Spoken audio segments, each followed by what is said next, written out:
Hello everyone. Last class में हम लोगों ने क्या पढ़ा था? रिलेशन करा था। रिलेशन के एनसीईआरटी के मैंने सभी क्वेश्चंस आप लोगों को करा दिए थे। जितने भी क्वेश्चन थे हमने सभी करे एनसीईआरटी के। आज मैं आपको कुछ एक्स्ट्रा और कुछ अच्छे क्वेश्चन कराता हूँ रिलेशन के। ज़्यादा नहीं है, 5-6 क्वेश्चन ही है, ठीक है, क्योंकि रिलेशन इतने अच्छे लेवल पे है नहीं ना। रिलेशन आईआईटी मेंस में आता है, ठीक है। तो स्कूल सिलेबस का ही टॉपिक है ये, स्कूल वाला ही, इतना ही हम करेंगे। हो सकता है क्या पता सीबीएसई में आ जाए वो क्वेश्चन, ठीक है। तो कई बार आया भी हुआ है सीबीएसई में। तो कुछ इंपॉर्टेंट क्वेश्चन आज हम करेंगे according to CBSE point of view. CBSE के अकॉर्डिंग जितने भी क्वेश्चन हो सब हम आज क्लास में करेंगे, ठीक है। तो स्टार्ट करते हैं रिलेशन चैप्टर।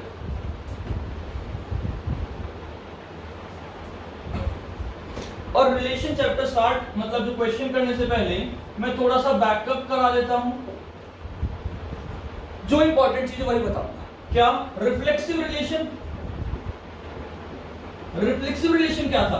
क्योंकि जिसमें a, a belongs to r, यानी अगर कोई सेट है a1 2 3 तो इसके सभी एलिमेंट खुद से रिलेट होने चाहिए। यानी रिलेशन r के अंदर 1 1 2 2 3 3 आना ही आना चाहिए। ये बात हमें पता है। ये क्या होता है? रिफ्लेक्सिव। अच्छा, ऐसा ही कुछ आइडेंटिटी भी था, लेकिन दोनों में डिफरेंस क्या है कि रिलेशन कहता है, रिफ्लेक्सिव कहता है कि इसके अलावा और बेशक ऑर्डर्ड पेयर डाल दो, आ जाए तो कोई प्रॉब्लम नहीं है, लेकिन आइडेंटिटी में ऐसा नहीं है, ठीक है। ओके, फिर हमने पढ़ा था सिमेट्रिक। सिमेट्रिक में क्या पढ़ा था हमने कि if a, b belongs to r then b, a also belong करेगा r को। कि अगर a, b बिलोंग कर रहा है तो b, a भी r को बिलोंग करेगा, ठीक है। यानी कि इफ रिलेशन r में अगर 1 2 है तो 2 1 भी होना चाहिए, 3 2 है तो 2 3 भी होना चाहिए। ये बात हमने पढ़ी थी, ठीक है जी। और क्या बात जानी हमने? ट्रांजिटिव पढ़ा था हमने। ट्रांजिटिव क्या था? ट्रांजिटिव क्या था? ट्रांजिटिव रिलेशन ये था कि if what a, b belongs to r, b, c belongs to r, then a, c भी बिलोंग करना चाहिए r के अंदर। ये ट्रांजिटिव था। यानी कि अगर मैं एग्जांपल लूं तो अगर 1 2 है 2 3 है तो 1 3 भी होना चाहिए रिलेशन के अंदर। ये बात ठीक है। अगर 1 2 है 2 3 है तो 1 3 भी होना चाहिए रिलेशन के अंदर। इस बात को ध्यान रखेंगे सभी प्लीज, ठीक है। तो ऐसा क्या होगा? ट्रांजिटिव होगा। यानी ये रिलेशन R क्या हो जाएगा? रिफ्लेक्सिव भी, अगर सिमेट्रिक भी और ट्रांजिटिव भी, अगर तीनों हैं तो उसे क्या बोलेंगे हम? इक्विवेलेंस रिलेशन बोलते हैं। यानी इस टाइप के रिलेशन को क्या बोलते हैं हम? इक्विवेलेंस रिलेशन बोला जाता है, ठीक है जी। यहां तक सबको क्लियर है? आई थिंक सबको समझ में आया। यहां तक हम यहां तक कर चुके हैं। आज हमें क्वेश्चन करने हैं, ठीक है। एक बार प्लीज से नोट करें, हम क्वेश्चन स्टार्ट करते हैं फिर आगे।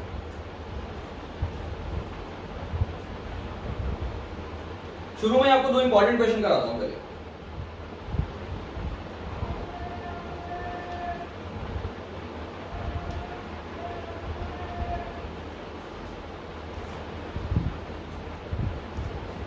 ओके जी।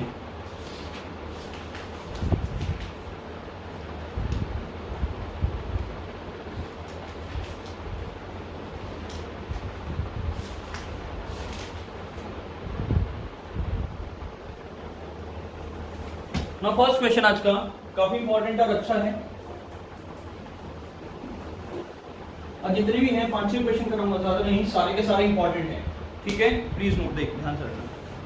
नाउ क्वेश्चन का फर्स्ट आज का इंपॉर्टेंट क्या है? क्वेश्चन का फर्स्ट कि कोई रिलेशन है जो कि बिलोंग कर रहा है नेचुरल टू नेचुरल, यानी मैपिंग दे रखी है इसकी नेचुरल टू नेचुरल ही दे रखी है, ठीक है। और किस तरह से डिफाइंड है रिलेशन R कि a, b related to c, d such that, कैसे? सच दैट या इफ एंड ओनली इफ, कब होगा ये relation? If and only if कब कि a plus d is equals to b plus c है। Show that the relation is equivalent, ये show करना है। तो क्या करना है कि शो करना है कि रिलेशन इज इक्विवेलेंस। मैं रिलेशन बताता हूं क्या है। रिलेशन R आपको कुछ इस तरह से गिवन है कि a, b is related to c, d। कैसे? हाउ? कि a plus d is equals to b plus c, कुछ इस तरह से है। अभी तक हमने क्या पढ़ा था, हमने पढ़ा था A रिलेटेड टू B, लेकिन अब यहाँ पे A कॉमा B यानी पहले था एलिमेंट रिलेट कर रहा था एलिमेंट से, अब एक ऑर्डर्ड पेयर रिलेट कर रहा है एक ऑर्डर्ड पेयर से। ये बात क्लियर है। अच्छा, जब हम रिफ्लेक्सिव, देखो मैं दोनों चीजों को कंपेयर करके चलूंगा। हम बात करते हैं सबसे पहले रिफ्लेक्सिव की। रिफ्लेक्सिव पढ़ा था तो हमारा A रिलेटेड टू A होना चाहिए था, या यू कैन से कि A comma B belongs to R, या R के अंदर होना चाहिए था, और A रिलेटेड टू A होना चाहिए था। लेकिन इस केस में क्या हो जाएगा कि A comma B related to A comma B होना चाहिए। भाई इसमें A की जगह A कॉमा B है, बाकी सब चीज सेम है, तो A कॉमा B खुद से रिलेट होना चाहिए। अब ये रिलेशन डिफाइन कैसे, इफ एंड ओनली इफ कैसे है, A comma B related to C comma D कैसे, कि A प्लस D यानी फर्स्ट और लास्ट ऐड हुए इज इक्वल्स टू सेकंड और थर्ड ऐड है। यानी कि अगर मैं इसकी बात करूं तो फर्स्ट और लास्ट कि A plus B is equals to B plus A, और यू कैन से कि A plus B is equals to A plus B। Therefore मैं क्या कह सकता हूं कि relation R is reflexive. Relation R क्या है आपका, रिफ्लेक्सिव है, क्योंकि A plus B is equals to A plus B है। ये बात क्लियर है, सबको समझ में आई, यहां तक किसी को कोई डाउट नहीं, because left hand side is equals to right hand side हो गया, therefore the relation R is what, reflexive. ठीक है, सेकंड पे आ गए हम सिमेट्रिक पे।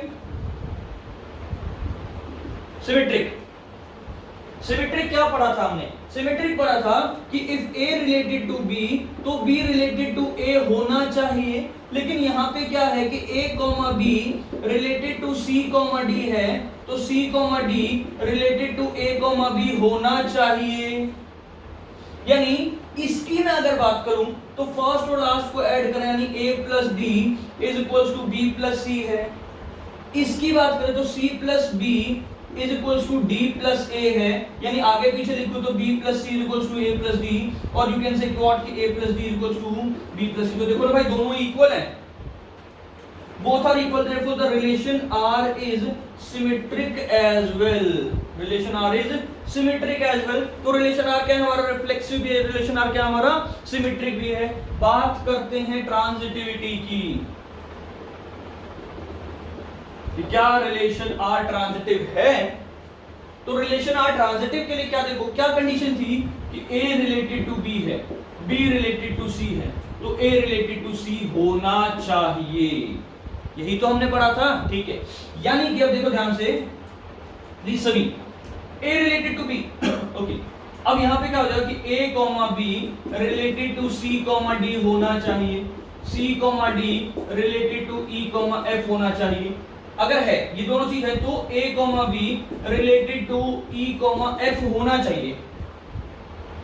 ये दोनों केस है तो ये थर्ड होना चाहिए ना, ठीक है। फर्स्ट क्या कहता है कि A plus D is equals to B plus C, equation number 1।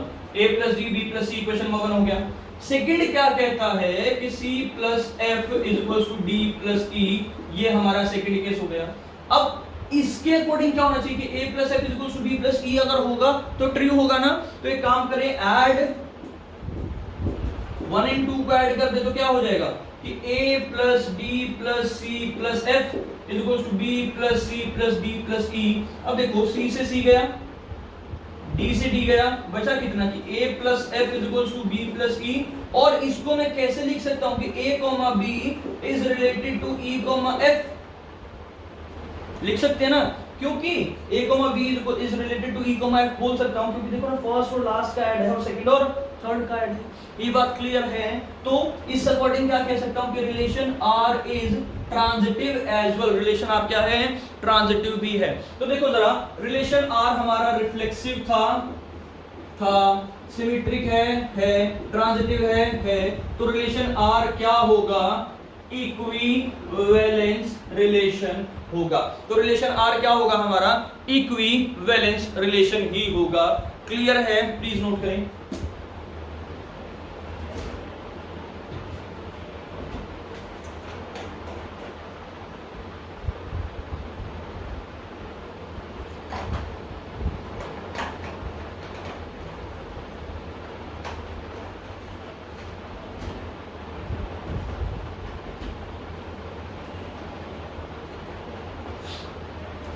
चलिए जल्दी से नोट करें इसमें।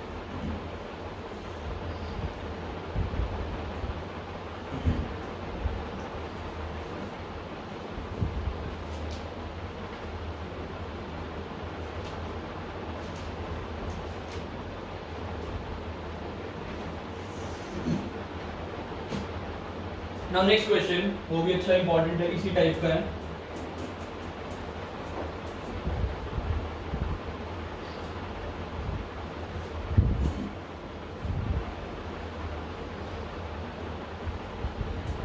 नाउ कि कोई रिलेशन है which is again natural to natural है, इस तरह से डिफाइन है कि a comma B is related to c comma D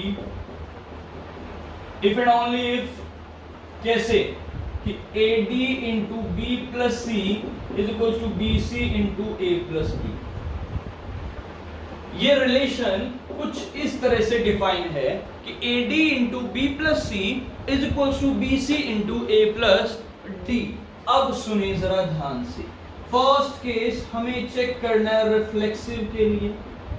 भाई जब रिफ्लेक्सिव पे आएंगे यानी a comma B related to a comma B होना चाहिए, तो सबसे पहले तो हम इस रिलेशन के बारे में जान ले कि रिलेशन है कैसा। ये इसमें क्या कहा है कि फर्स्ट और लास्ट का प्रोडक्ट करो और सेकंड और थर्ड का एडिशन करो।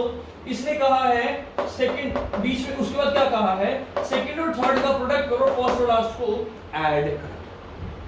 यानी यही काम हम इसमें करें तो फर्स्ट और लास्ट का प्रोडक्ट करा तो ये हो गया ए बी, फिर इन दोनों को ऐड करा तो ये हो गया B plus A is equal to इन दोनों का प्रोडक्ट करा और सेकंड और लास्ट का एडिशन करा। यानी क्या लिखूं कि A B into A plus B is equal to A B into A plus B.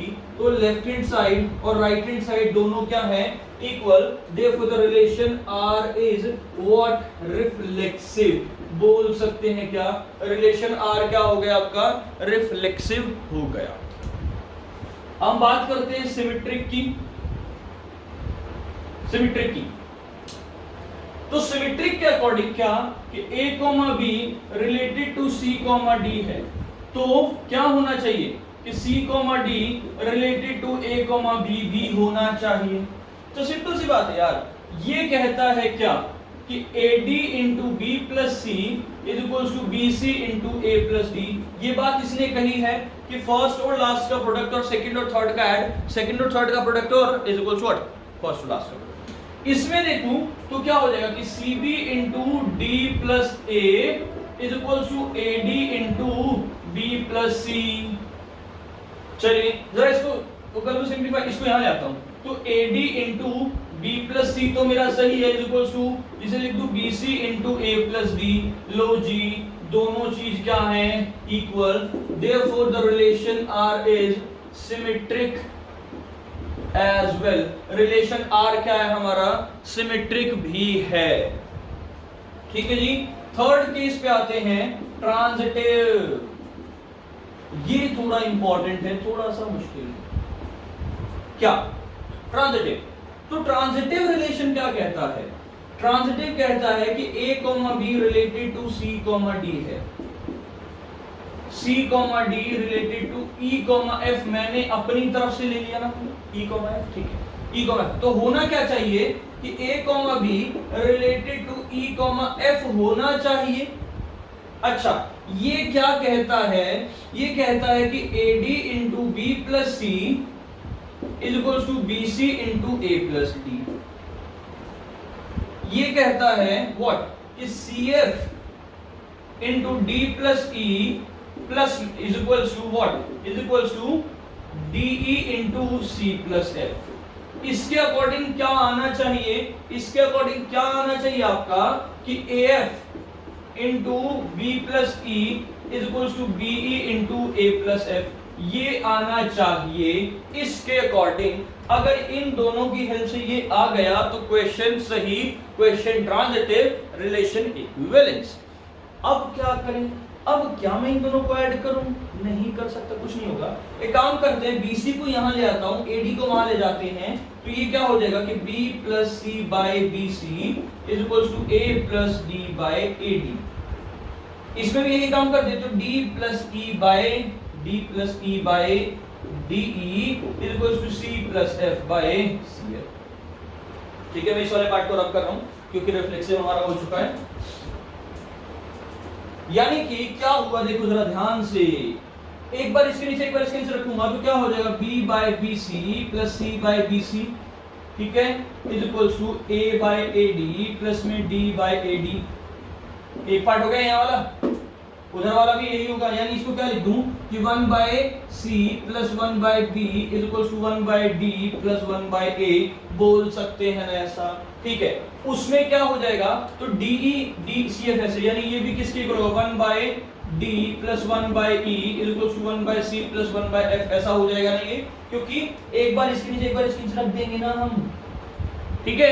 अच्छा, इसे बोला इक्वेशन नंबर 1, इसे बोला इक्वेशन नंबर 2, पे काम करते हैं ऐड 1 एंड 2, दोनों को ऐड करेंगे तो क्या हो जाएगा, देखो जरा 1 by C plus 1 by B plus में 1 बाय डी प्लस में 1 by E is equals to 1 by D plus 1 by A plus 1 by C plus 1 by F. तो देखो 1 बाय डी से 1 बाय डी गया, 1 बाय सी से 1 बाय सी गया, बचा कितना, क्या बचा कि 1 by B plus 1 by E is equals to 1 by A plus 1 by F. जरा एलसीएम लेकर सॉल्व करो तो क्या हो जाएगा, देखना जरा, एलसीएम आ गया कितना, B E plus B is equals to F plus A और ए एफ। क्रॉस मल्टीप्लाई कर दें, क्रॉस मल्टीप्लाई करें तो क्या हो जाएगा कि ए एफ इंटू में B plus E is equals to B E into में ए प्लस एफ। और देखो ना यार, यही तो प्रूव करना था कि A F into B plus E और BE into A plus F, यही तो हो गया, यानी क्या लिख दूं, हेंस प्रूव्ड, यानी क्या हो गया, रिलेशन इज ट्रांजिटिव। यानी अगर रिलेशन, ये तो रिलेशन रिफ्लेक्सिव भी है, सिमेट्रिक भी है, ट्रांजिटिव, और रिलेशन क्या हो जाएगा, ये इक्विवेलेंस रिलेशन। तो रिलेशन क्या हुआ, ये इक्विवेलेंस रिलेशन हुआ। देखो रिफ्लेक्सिव केसेस का बहुत इजी था, सिमेट्रिक केसेस का बहुत इजी था, थोड़ा सा ट्रांजिटिव में फंडा था। तो ट्रांजिटिव के लिए मैंने क्या करा हमने ट्रांजिटिव के लिए, ये था पहले मैंने फ्रैक्शन बना दिया, फ्रैक्शन बना के इन दोनों को दो अलग अलग को 1 और 2 इक्वेशन बना दिया, उसके बाद हमने ऐड कर दिया और वो मेरा किसके इक्वल आ गया, ट्रांजिटिविटी केस आ गया। तो क्या हुआ, रिलेशन रिफ्लेक्सिव भी है, सिमेट्रिक भी है, ट्रांजिटिव भी है, मतलब रिलेशन क्या है, इक्विवेलेंस रिलेशन है। बहुत इंपॉर्टेंट क्वेश्चन है ये, काफी अच्छा और काफी इंपॉर्टेंट क्वेश्चन है ये, प्लीज ध्यान देना, आपको हर एक के पैकेज में मिलेगा ये। अगर रिलेशन का कोई पैकेज उठा के देखेंगे ना, लाइक फिट्जी, आकाश, वीएफसी, किसी का भी हो, सब में आपको ये मिलेगा, ठीक है। प्लीज नोट करें इसे।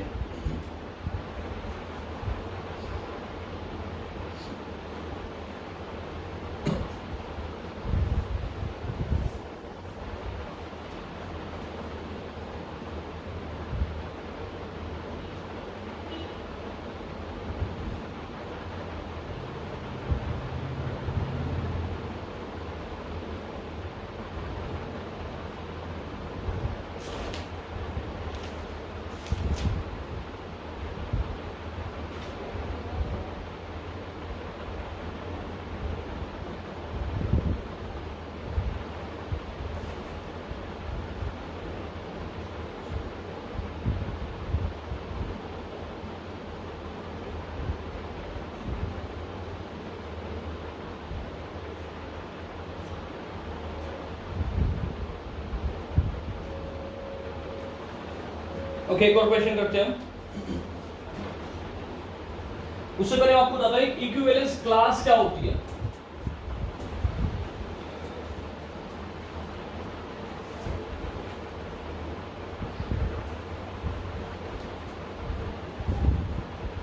हाँ जी, हम डिस्कस करते हैं इक्विवेलेंस क्लास।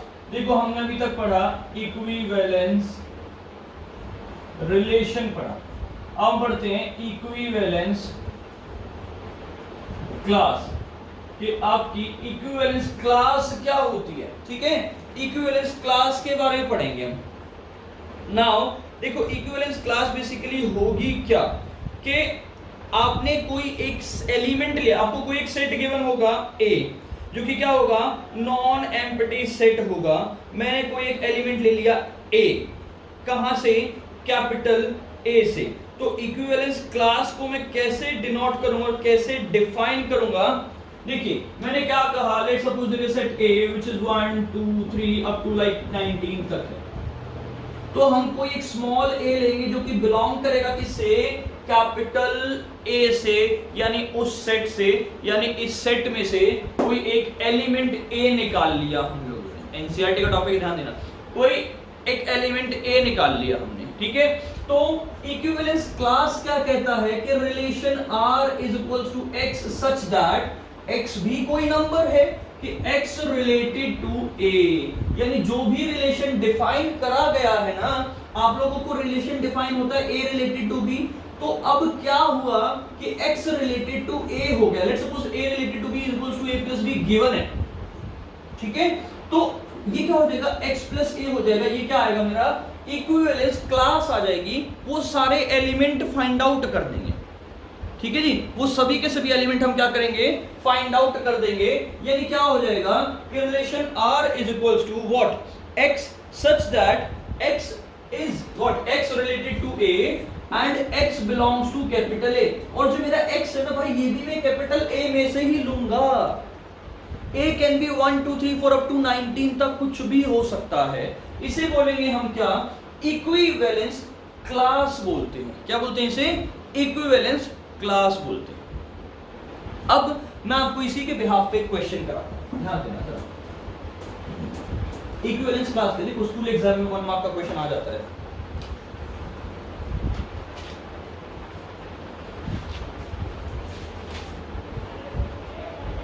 ओके, एक क्वेश्चन है कि लेट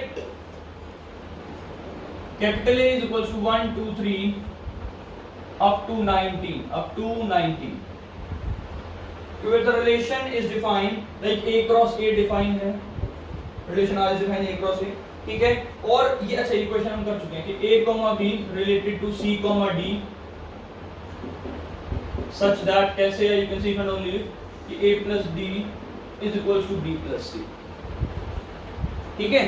ये हमें इक्विवेलेंस प्रूव करना है। उसके बाद क्या है कि also obtain the equivalence class of 2,5, also obtain the equivalence class of 2,5। ये बात क्लियर है सबको? अच्छा, अब तक हमने x की मैंने बताया था, अब यहाँ पे ये x, y की देखो, ये चीज आप लोग खुद प्रूव करेंगे, हम ये कर चुके हैं ऑलरेडी। तो मैं आपको इसमें ओनली इक्विवेलेंस क्लास के बारे में बता रहा हूं, उस बिहाफ का क्वेश्चन करा रहा हूं, ठीक है। तो इस रिलेशन को कुछ इस तरह से लिख सकता हूं क्या मैं? देखो हमने क्या लिखा था कि relation R is equals to X such that X belongs to A and X related to A, यही हमने पढ़ा था। A क्या था? कोई भी जिसकी क्लास मुझे फाइंड आउट, जिसका जो भी निकालना है, यहाँ पे A था मेरा, ठीक है। ओके, सो अब सुने कि x, इसको मैं कुछ इस तरह लिखूं x, y such that x, y right कहां बिलोंग करेगा? A क्रॉस A को बिलोंग करेगा ना भाई, A में इसे आएगा, ठीक है। And x, y related to what? x, y related to क्या लिखूं मैं? 2,5। क्यों? क्योंकि ये है, ये बात क्लियर है। यानी यू कैन से कि x, y रिलेटेड टू 2,5 हो गया, ठीक है। जब ये हो गया, अब इस रिलेशन में क्या चीज डिफाइन थी मुझे कि देखो जरा ध्यान से कि A, B related to C, D, क्या A plus D equals to B plus C था? यानी फर्स्ट और लास्ट को ऐड करा तो x plus 5 is equals to y plus 2, यही था ना कि x plus 5 is equals to y plus 2 था ना। ये बात क्लियर है सबको? यानी अगर मैं इसी को क्लास में रखे जाऊं तो ये किसके इक्वल होगा? y is equals to x plus 3 हो जाएगा। y इज इक्वल्स टू क्या हो जाएगा आपका? ये x प्लस 3 हो जाएगा। यहां तक सबको क्लियर है? कोई डाउट नहीं ना किसी को? ठीक है, ओके। एक काम करें, थोड़ा छोटा बनाता हूं मैं इसे यहाँ 9 तक लिखता हूं ताकि ज्यादा बड़ा ना हो जाए, ठीक है।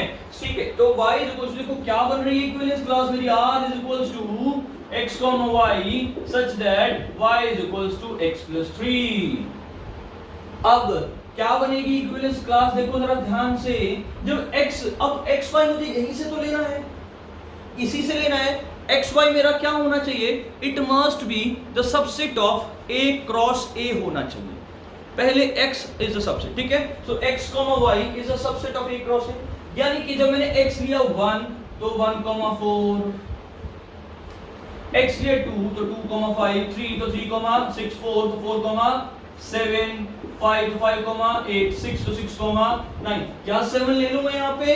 अगर हम 7 लेंगे तो 7,10 हो जाएगा, यानी वो क्या होगा मेरा? गलत हो जाएगा। ये बात क्लियर है? यानी ये क्या आ गई हमारी? इक्विवेलेंस क्लास आ गई। ये बात क्लियर है? ये क्या है हमारी? इक्विवेलेंस क्लास आ गई। ठीक है, इसे बोलेंगे इक्विवेलेंस क्लास। क्या? 1, 4, 2, 5। मुझे इस तरह का रिलेशन बना देना है, कुछ भी। समझ में आ गए सबको? क्लियर है बात? पक्का? प्लीज देखो, अगर लेट्स सपोज क्वेश्चन ये होता कि ए और you can say what b is equals to a plus 1, ये होता तो हमारा x is equals to a plus 1 हो जाता, where a can be anything। ठीक है, तो अभी क्या है, फिलहाल के लिए ध्यान दें कि ये क्या था, x, y। मैंने क्या निकाला? y is equals to x plus 1। देखो सिंपल सी बात है, क्या करा मैंने कि x, y रिलेटेड टू 2,5, यानी इस वाला रिलेशन अप्लाई कर दिया इस पे। x plus 5 equals to y plus 2, यानी y equals to x plus 3 हो गया। x की वैल्यू मैं पुट करता गया, y की वैल्यू हमारी आती गई, और ये क्या आ गया हमारा? इक्विवेलेंस क्लास हो गया। देखिए, हमने रिलेशन का सब कुछ कर लिया कंप्लीट। रिलेशन में हर टाइप का क्वेश्चन मैंने आपको करा दिया। ठीक है, अब कल से हम स्टार्ट करेंगे फंक्शन। स्टिल आपको कोई भी डाउट आप मुझे कमेंट बॉक्स में बता सकते हैं, मुझे कॉल कर सकते हैं। कोई भी प्रॉब्लम हो आप प्लीज मुझे कमेंट बॉक्स में बताएं, ताकि आपकी प्रॉब्लम सॉल्व हो सके। ठीक है जी, कोई भी डाउट हो प्लीज बताएं। And thank you very much. कल से हम स्टार्ट करेंगे फंक्शन चैप्टर, जो कि बहुत इंपॉर्टेंट है। अच्छा, फंक्शन को मैं 2 पार्ट में कराऊंगा। सीबीएसई वालों का अलग होगा, कंपटीशन वालों का अलग होगा, बट पहली 2 क्लास सबकी सेम है। सीबीएसई की भी, आईआईटी की भी। मैं प्लेलिस्ट में मैं अलग से मेंशन कर दूंगा। ठीक है, अलग से मेंशन करूंगा कि उसमें आईआईटी वाला पार्ट है, कि आईआईटी की क्लास है। जो जिसमें कुछ नहीं है वो तो कॉमन है, जिसमें सीबीएसई आईआईटी दोनों लिखूंगा मैं उसमें। तो फर्स्ट 2 क्लास तो सेम रहेगी, सीबीएसई की भी, आईआईटी की, क्योंकि मैं उसमें बेसिक फंडे बताऊंगा फंक्शन के, जो हमने 11th क्लास में पढ़ा, जो आप मोस्ट ऑफ स्टूडेंट्स को नहीं आता है। ठीक है, ग्राफ कराऊंगा सारे फंक्शन। तो कोई भी डाउट हो प्लीज बताएं। And thank you very much.